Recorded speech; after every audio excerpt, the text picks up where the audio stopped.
Do you know many people are having trouble with transferring their photos from the Olympus Stylus Tough 6000? Don't worry. In this video, we'll show you how you do this. Let's start. Step 1. Power off camera. Ensure the camera is powered off with its monitor showing no display. Step 2. Connect USB cable. Use the provided USB cable to connect your camera to the computer. Step 3. Select PC.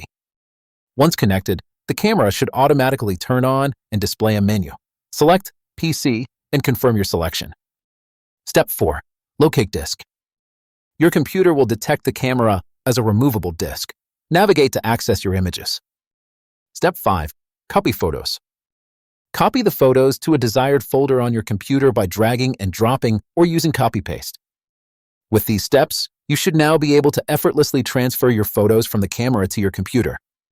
Still need help? Visit our website for the complete manual. There you will also find questions and answers from other Olympus users. Did you find this video helpful? By subscribing, you help us continue to answer users' questions. So, subscribe to our channel. Thanks for watching, and see you in the next video.